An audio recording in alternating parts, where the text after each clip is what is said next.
Frequently I'm asked if I have a proposal template. A proposal template that I'm willing to share. And I do have a template, and I am willing to share it. As a matter of fact, every consultant should have a proposal template. A template that they can use as a starting point when they get asked by a client for help. This video is about the template, or rather the sections that should be included in a proposal. Hello, I'm Laura Burford, and I'm here with another consulting insight. If you're interested in tips, techniques, ideas to help you build and grow your own consulting business, please consider subscribing to the channel. The link's below. Please click on it. And if you click on the bell, you'll be notified when the next video is available. As you listen to this video, if you find it helpful, I'd appreciate it if you could click the like button.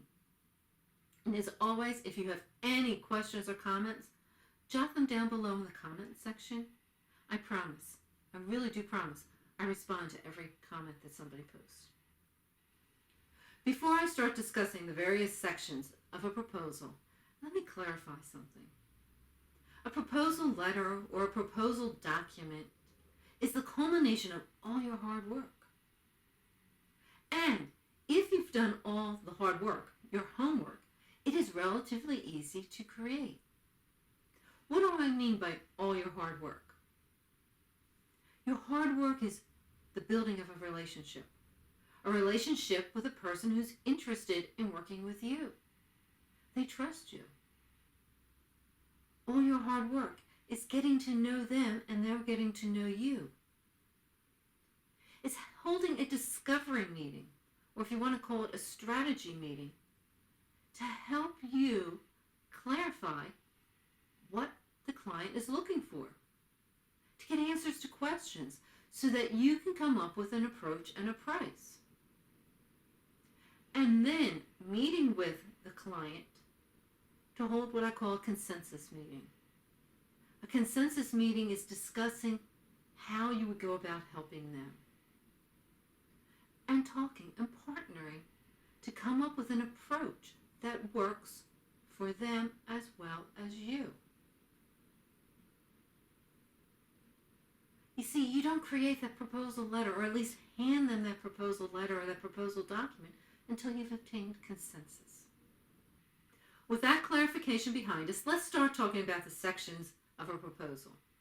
And to help you out, I have provided you my proposal letter format template. There's a link in the description section. Go download the template. Use the template as a starting point for you. I use a letter format as my template for my proposals. And I like using a letter format because it's easy for people to read and it's easy to quickly turn into a contract. The sections that are in the proposal letter format are the same sections you're going to find in a lengthy document, a 40, 50, or 60-page proposal. I've created those long proposals, and what I found out, even though I was creating the long proposals, most of the time, the only thing that key people were interested in was the summary section. The summary section, 2 or 3 pages, that kind of recapped what they were going to get. Think of your proposal letter as that summary section. And keep in mind, you're not creating the proposal until you have obtained consensus, agreement from the client that the approach is what they are interested in. So this proposal letter format is 2 to 3 pages, maybe 5 pages. If it's getting longer than that, it's probably too long. This letter, needless to say, starts with an intro. It starts with a thank you. Thank you for taking the time. Thank you for meeting. Thank you for the opportunity to provide this proposal. An introduction. That's where you start.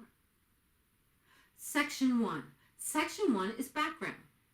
It's a situational assessment. It's 1 or 2 paragraphs explaining what is the problem or the service that's needed. The background is not about them. It's about the problem, how they need help. They know who they are. Your job is to explain and articulate that you understand what is the problem, what they need help with.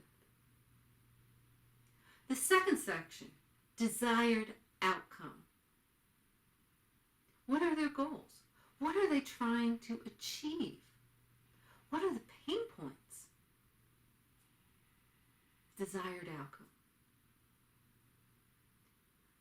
I had mentioned earlier that you need to create your own template, and I'm providing you a template to get started.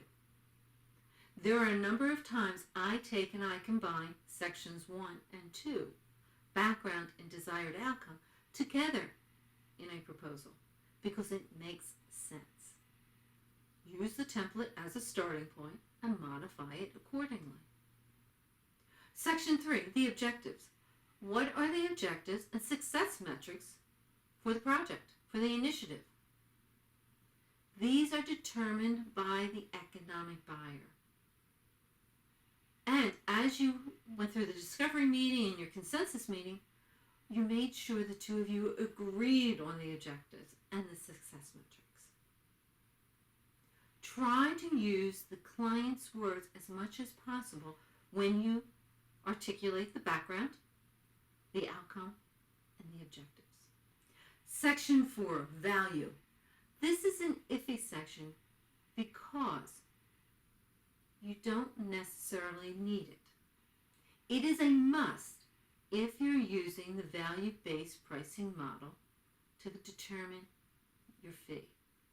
If you're not using the value-based pricing model to determine your fee, you might want to include it, but you don't need it. In this section, you explain the impact of the effort, the initiative, or the organization, the value of the project, the initiative, or the organization, and you use this as a basis to justify your fee. Section 5. Section 5 is the methodology, your approach, and you want to include 3 options. The first option meets their expectations and is within their budget. Options 2 and 3 build on option 1. As you lay out each of the options, you want to provide a short description of the methodology, your approach, but you want to keep your detail out of this. You want to keep it out of the proposal letter. Keep in mind, you've already talked to the client about the options. This is not the first time they're seeing it. Section 6 is timing, and you want to provide time estimates for each of the options. You don't want to include start and end dates. You want to use lapse time. The reason you don't want to use start and end dates is because this contract, this proposal letter, needs to be signed. And it might take some time to get the letter signed and a contract in place. Section 7, accountability or responsibilities. The client, as well as the consultant, each have responsibilities to ensure that the engagement, this effort, this project is successful. And you want to make sure you agree. So you need to outline at a high level what each person is responsible for. For example, you might expect the client to turn around documents within 3 days. Section 8, cost, your fees. And you want to list the costs for each of the options. Option 1, option 2, and option 3. Section 9, terms and conditions. This section is relatively straightforward because it ties to your standard operating procedures or policies. Your payment terms. Upon signing of this proposal letter, 33% of the fee is due, or maybe it's 50%, or maybe it's 100%. One thing is clear, you want to try to get some of your money up front. Your expense reimbursement policy. Your cancellation policy. Section 10. This is a section you might not even need.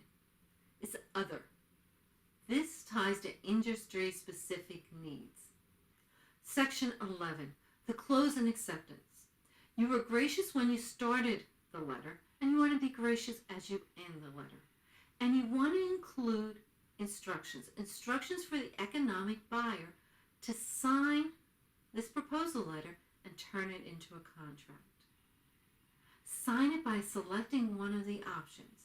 And you also want to include instructions as to how to get in contact with you if they have any questions. And you want to make sure you include some sort of statement that indicates when you will be getting back to them. Before I sign off, let me mention a few other things that you might find helpful. First, when I talked about the sections, I mentioned a value section. If you don't know what I mean by value-based pricing, there's a video on this channel that explains value-based pricing. I'll add a link in the description section so you can find the video easily. There are also some videos out on the channel that discuss the other pricing models that you might find helpful. If you want more information about how to go about everything that you need to do before you even create this letter, the discovery meeting, your approach, the pricing, the consensus meeting, how to ask the right questions during the discovery meeting, I'll put a link down in the description section for a self-study program that's out on my website that's called Engage, and it's a bundle of self-study courses that walks through everything and provides more detail than I discussed here in this video about creating a proposal letter. Now, if you found this video helpful and you would like additional videos like this, please consider subscribing to my channel. Again, down below, there's a button so that you can subscribe. And if you would like to be notified when the next video is available, as always, click the bell. And if you like this video, please click the like button.